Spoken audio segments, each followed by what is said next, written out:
Well, this is a very exciting day, long in the making, and many countries have just received their notice, and everybody wants to be a part of it, and we'll work with many others, including the United Nations. But I want to thank you all for being here. Yesterday, we had an incredibly successful visit with many of the world's top business leaders, the best, the biggest, most successful, and foreign heads of state. And now we have one of the most important meetings of all, the official formation of what is known as the Board of Peace. I want to thank the Secretary of State, Marco Rubio, Special Envoy Steve Witkoff, and Jared Kushner, and their extraordinary work. I mean, they have done an amazing job. We have peace in the Middle East. Nobody thought that was possible. We've settled 8 wars, and I believe another one's coming pretty soon. You know what that is? The one that I thought was going to be an easy one has turned out to be probably the most difficult. Last month, 29,000 people died, mostly soldiers, in Ukraine, Russia. Think of that, 29,000, 27,000 in the month before, 26,000 in the month before that. It's terrible. But we have meetings and we think we're making a lot of progress. Thanks as well to Secretary Scott Bessent, Howard Lutnick, and Chris Wright, U.S. Trade Representative, Jamieson Greer. They're all doing such an incredible job. Ambassador Callista Gingrich, who is here, doing a fantastic, really fantastic work. Thank you, Callista. And many other members of my administration who are so committed to peace, and they're also committed to great success. Very importantly, let me recognize the very first group of distinguished members of the Board of Peace. They will be introduced by name in just a moment. Caroline will be doing that introduction. And to each and every one of you, we are truly honored by your presence today. Leaders of countries, in most cases, very popular leaders. In some cases, not so popular, but that's the way it goes in life. Thanks as well to President Karol Nawrocki of Poland, who's a fantastic man. He just won a very big election. I'm very proud of him.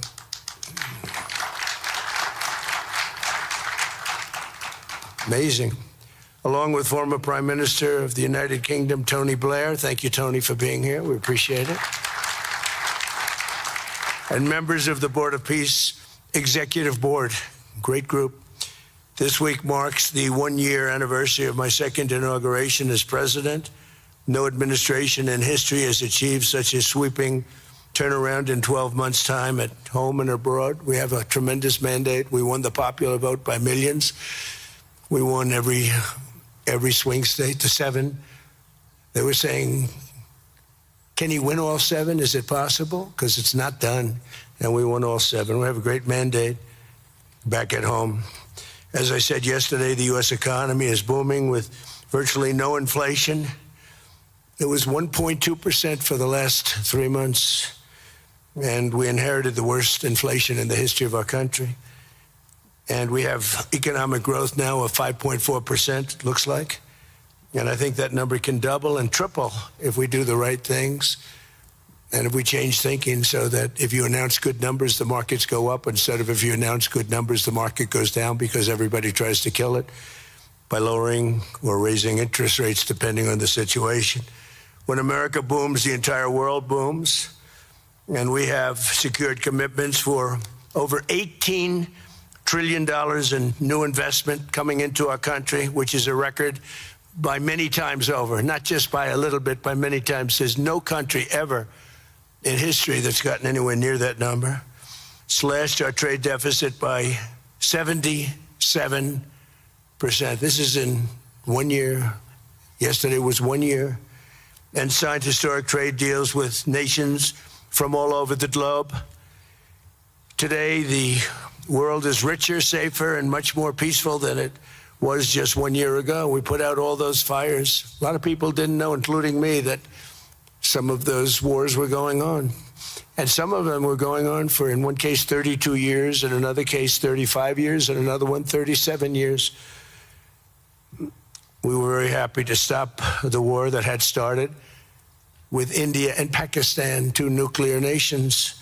And I was very honored when the Prime Minister of Pakistan said President Trump saved 10 and maybe 20 million lives by getting that stopped just before bad things were going to happen. As president, I ended those 8 wars in 9 months, including Cambodia and Thailand. And by the way, many of the leaders are here.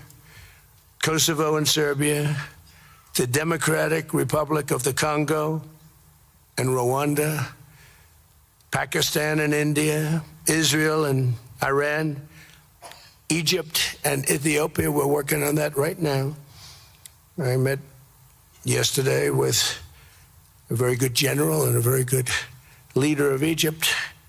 We're working on a dam that was built which precludes the Nile River from getting water. It's a little tough situation, but we'll get that settled. I really had it just about settled in my first term, and then we had a rigged election. Took me out of commission for a little while, but here I am back. We'll get it settled. But it's a pretty tough situation. A dam was built and the water doesn't come down to the Nile. When I think of Egypt, I think of the Nile, but I think of the Nile with water in it. Armenia and Azerbaijan, who, I mean, a lot of these leaders have become my friends. They've become my friends. They're here. And of course, the war in Gaza, which is really coming to an end. We have little fires that we'll put out, but they're little. They were giant, massive fires, and now they're down to little fires, and we can put them out very easily. We have 59 countries that are involved in peace in the Middle East. Many of them not in the Middle East. They're near the Middle East, but they're not in the Middle East. And many have said that if Hamas doesn't do what they promised they would do, and I think they probably will, but they were born with rifles in their hands. They were literally born. The first day they had a rifle put into their hands, but they have to give up their weapons. And if they don't do that, it's going to be the end of them. But many countries have told me we want to go in and do it, and they really aren't countries that you traditionally think of as being involved in that. But that's the fire.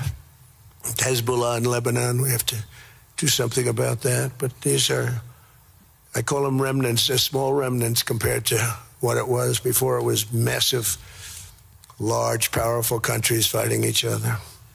In another great victory for the ultimate goal of peace, in June, we obliterated Iran's nuclear enrichment capacity with Operation, we call it Operation Midnight Hammer. And it was midnight, it was dark, no moon, and every single one of those bombs from the B-2 bombers hit the air shafts and went deep into the earth and totally obliterated everything that they were doing. They were 2 months away from having a nuclear weapon. Can't let that happen. And Iran does want to talk, and we'll talk. We've also hit ISIS in Syria, and very strongly, as you know. In my first administration, I took out al-Baghdadi, the founder of ISIS, and he was trying to start it up again because due to the tremendous talent of General Raisin Kane, as I call him, he wiped out ISIS in a period of 3 weeks in my first term. You know, we had a great first term, but the second term is, I think, blowing it away, actually. But we took out ISIS, and we had, it was gone, but during the Biden administration, it formed again a little bit. We hit it very hard in Syria. And Syria, by the way, I spoke with the president, is making a lot of progress, tremendous progress, actually. We're very happy about that. We took off all sanctions, which gives them a chance to breathe. And he is working very, very hard, and I think he's going to put it all together. So many things are happening, many good things. Threats to Europe and America, the Middle East, and other places are really calming down. It's a lot different than it was just 1 year ago. Just 1 year ago, the world was actually on fire. A lot of people didn't know it. And in Nigeria, we're annihilating terrorists who are killing Christians. We've hit them very hard. They've killed thousands and thousands of Christians. What's that all about? Much of this unprecedented success is possible because I rebuilt our military in my first term, and now we're making it even stronger. We have a budget of over $1 trillion this year, and next year we're going to $1.5 trillion. Our country's never done better economically. We're taking in numbers that we've never taken in, not only the fact that the investment is at 18 trillion plus, but our jobs numbers, everything is, I think, maybe better than ever before. I think you're going to see and a lot of you are investing in our country. I think you're going to be extremely happy with your investments. I think you'll see numbers like you haven't seen before. I also secured commitments from virtually all NATO allies to increase their defense spending to 5% of GDP. Everybody but Spain. I don't know what's happening with Spain. Why would they not do that? They want a free ride, I guess, huh? Every country but Spain increased to 5%. I don't know why. We're going to have to talk to Spain. With America's renewed attention to security of the Western Hemisphere, I've stopped the invasion on our southern border and designated the drug cartels as foreign terrorist organizations. And you probably saw that we've virtually stopped almost 100% all drugs coming in by water. And now we're going to stop them on land. The land is easy. The water is tough. But that's down now. I heard it just last night. It was 97. Now it's 98.1%. And we're trying to figure out who are the 2% that are willing to get onto those boats. I don't think they watch television or the news. But we've taken out almost 100% of all of the drugs coming into the United States by water. And now we'll, I think, very easily stop them on land. That's the easy part. We wanted to wait till the other was taken care of. And earlier this month, thanks to the unrivaled skill, power, and might of the U.S. military, we have the most powerful military in the world by far. We captured the outlaw dictator Nicolas Maduro, and the people of Venezuela are very happy about it. And we're having great relationships with the new leaders of Venezuela. The relationships have been good. We're opening up the country to our giant oil companies, and it's going very well. We've already taken out, think of this, 50 million barrels of oil, and a lot of that's going to go back to Venezuela. They'll do more income with us in a short period of time than they did in years, because as much oil as they have, and they have a lot, just about the most. After us, there's a couple of countries that are in that category, but we have the most, actually, and they're second between Venezuela and us. We have 62% of the world's oil, but they have very little production, so they'll have a lot of production. All the oil companies, we had meetings, you probably saw, all the oil companies want to go in. They want to go in immediately. They're already touring the sites. But our military was amazing. That strike was amazing. We had a second wave coming. We didn't need it. They said, no second wave. We don't want a second wave. The first wave was enough. And of course, we're working to end the horrible killing in Ukraine, a war that should never have happened and would have never happened if I were president. That was not going to happen. I used to speak to Vladimir Putin about Ukraine, and it was the apple of his eye, but he would never have ever done it. I said, you can't do that, Vladimir. As part of this historic record of major peace initiatives, today we're announcing more details regarding the Board of Peace, so important. This board has the chance to be one of the most consequential bodies ever created, and it's my enormous honor to serve as its chairman. I was very honored when they asked me to do it. We had an idea to do it, and then they came, they said, you be the chairman. And but I take it very seriously. We have a great group of people and incredible young people that are leading it from within. It's running beautifully, started already.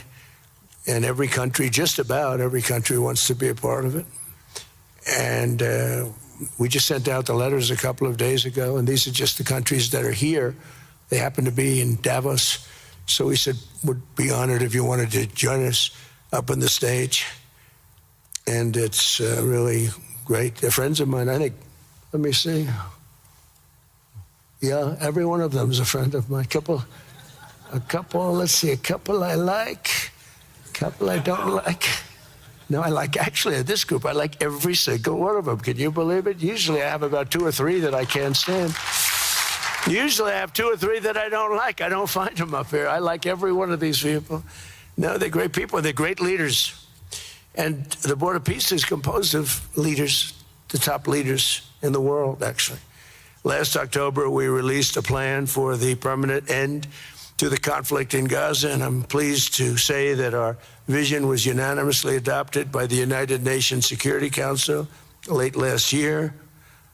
Under phase 1 of this plan, we have painstakingly maintained that Gaza, and we're going to have it very strongly, and it's what we have, maintained the Gaza ceasefire, delivered record levels of humanitarian aid. We've given aid, you know, you used to hear all the people were starving and it was terrible.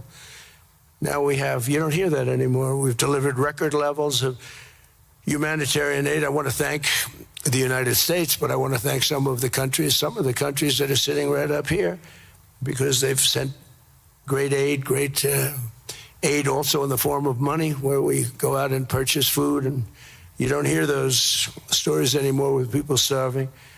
And secured the release of all 20, you know, we secured the release of all 20 living hostages. Now, I want to thank Steve Witkoff and Jared and everybody for working so hard. They worked so hard, but there were 20 remaining living hostages.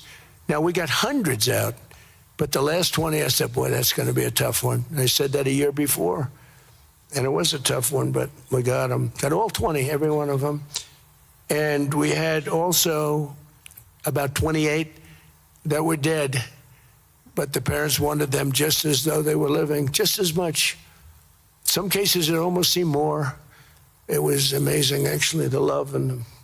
But their boy had been killed in just about all cases, young men. Their boy had been killed, and they wanted the body of the boy, and it looked like it couldn't be done. And with the exception of one, and we're close on the track of that, we've got them all, every single one of them, which is amazing. It's a rough job. That was a rough job. And I've been very clear that Hamas must return that last remaining deceased hostage as well, and that will be the full commitment. And then we get on to other things, and we're committed to ensuring Gaza is demilitarized, properly governed, and beautifully rebuilt. It's going to be a great plan, and that's where the Board of Peace really started. And I think we can spread out to other things as we succeed with Gaza. We're going to be very successful in Gaza. It's going to be a great thing to watch, and we can do other things. We can do numerous other things. Once this board is completely formed, we can do pretty much whatever we want to do, and we'll do it in conjunction with the United Nations. You know, I've always said the United Nations has got tremendous potential, has not used it, but there's tremendous potential in the United Nations, and you have some great people at the United Nations, but so far it hasn't. You know, on the 8 wars that I ended, I never spoke to the United Nations about any of them. And you would think that I should have. You would think they could have done those 8 wars, but they couldn't have. And they tried, I guess, in some of them, but they didn't try hard enough. But there's tremendous potential with the United Nations. And I think the combination of the Board of Peace with the kind of people we have here, coupled with the United Nations, can be, you know, something very, very unique for the world. It's for the world. This isn't United States. This is for the world. As everyone can see today, the first steps toward a brighter day for the Middle East and a much safer future for the world are unfolding right before your very eyes. Together, we are in a position to have an incredible chance. I don't even call it a chance. I think it's going to happen. To end decades of suffering, stop generations of hatred and bloodshed, and forge a beautiful, everlasting, and glorious peace for that region and for the whole region of the world, because I'm calling the world a region. The world is a region. We're going to have peace in the world. And boy, would that be a great legacy for all of us. Everybody in this room is a star, or you wouldn't be here. There's a reason that you're here, and you're all stars. You're the biggest people, the most important people in the world, most powerful people in the world. And when you use that genius that you have, that very unusual, very inspired genius, when you use that for peace, the opposite of peace has no chance. So I just want to say it's tremendous to be with you, and I think this is something that we're doing that's very important. This is the most important. I was so looking forward to being here, and yesterday was a tremendous success. A lot of good things happened, but this was something that I really wanted to be here and do, and I could think of no better place because so many people were together. And now to bring the Board of Peace into full force, I ask Sheikh Isa of Bahrain and Foreign Minister Barita of Morocco to join me in signing and ratifying the Board of Peace Charter. Thank you very much, everybody. Appreciate it. Thank you. Thank you.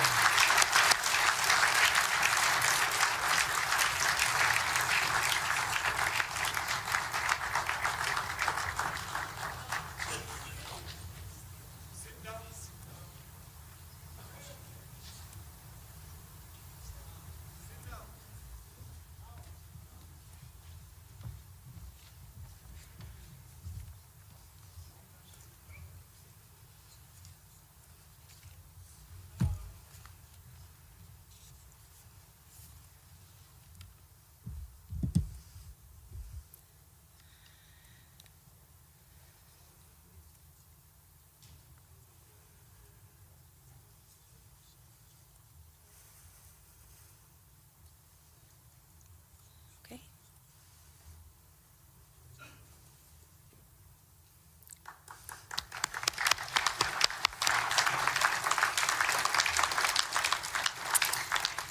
Congratulations, President Trump. The charter is now in full force, and the Board of Peace is now an official international organization.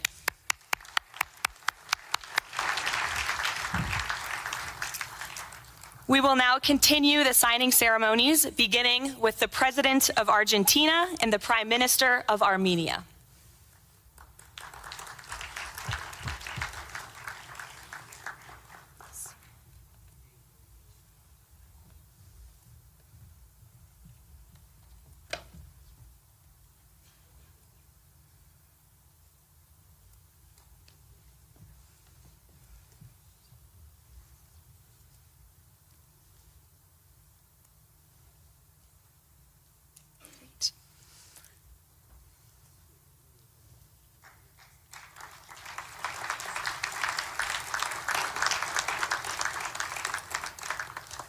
Next up, the President of the Republic of Azerbaijan and the Prime Minister of the Republic of Bulgaria.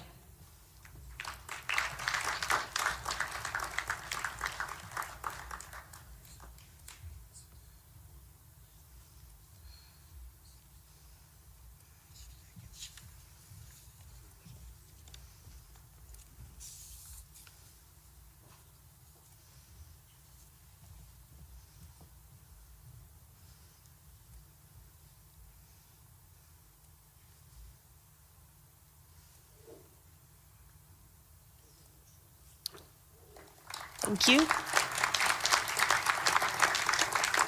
Next, the Prime Minister of Hungary and the President of the Republic of Indonesia.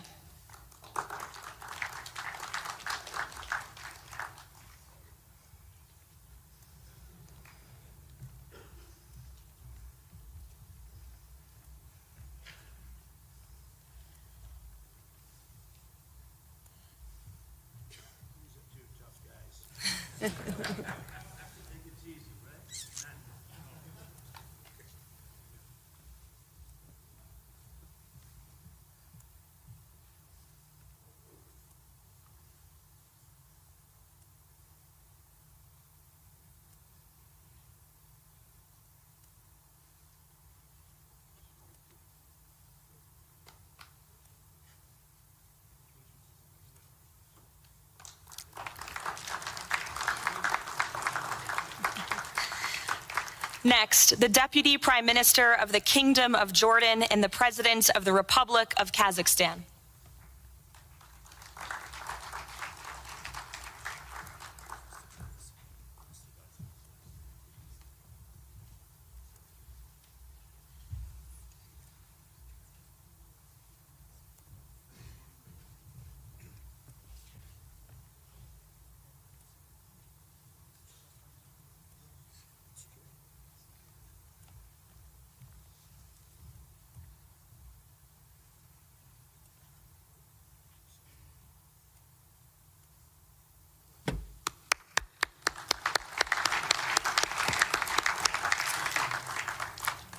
Next, the President of the Republic of Kosovo and the Prime Minister of the Islamic Republic of Pakistan.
That's it. Yes. Thank you.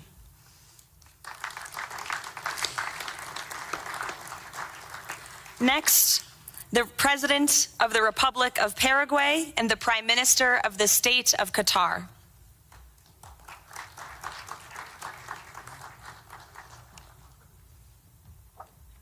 Hello, good, how are you?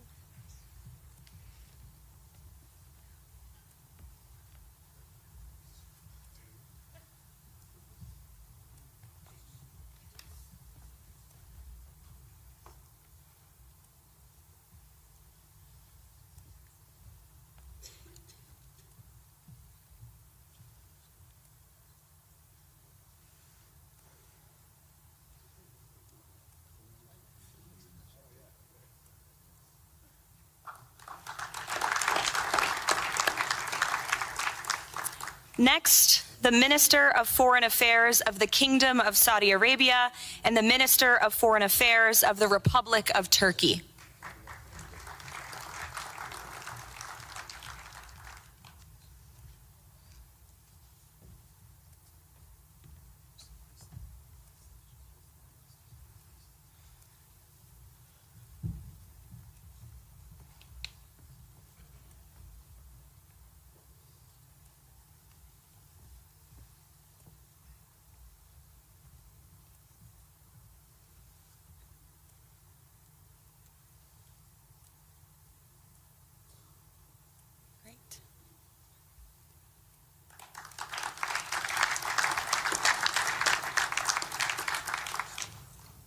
Next, the Chairman of the Executive Authority Affairs of the UAE and the President of the Republic of Uzbekistan.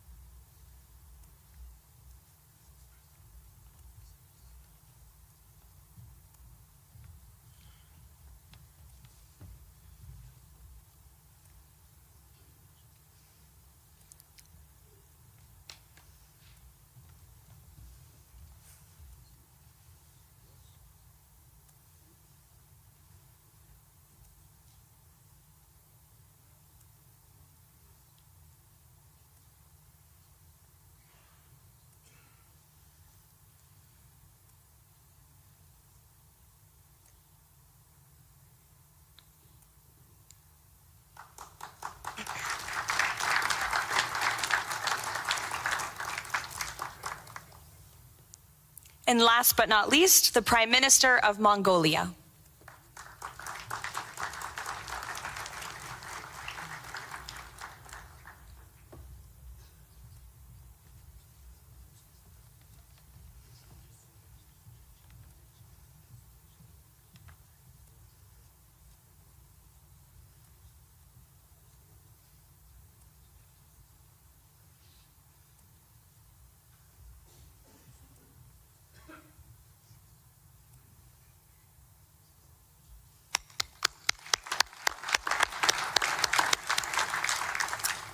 Congratulations, everyone. This concludes the signing ceremony.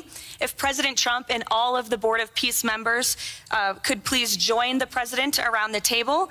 The President is now going to sign the inaugural resolution that will resolve the Board of Peace's Gaza mandate per the United Nations Security Council Resolution 2803.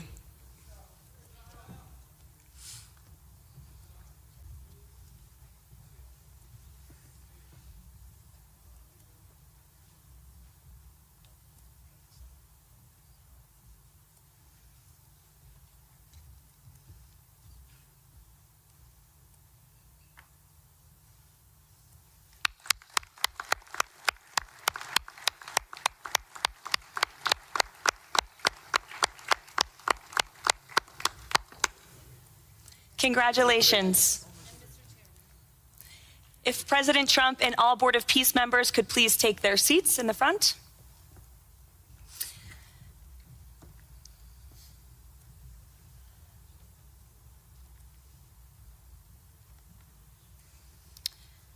Now it is my honor to introduce the United States Secretary of State Marco Rubio, who will speak about President Trump and his accomplishments. Without further ado, Secretary Rubio.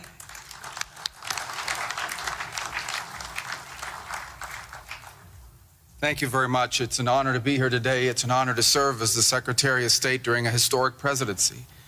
And it's a historic presidency because the President of the United States, Donald J. Trump, is someone who is not limited by what others say is possible or what others say is impossible.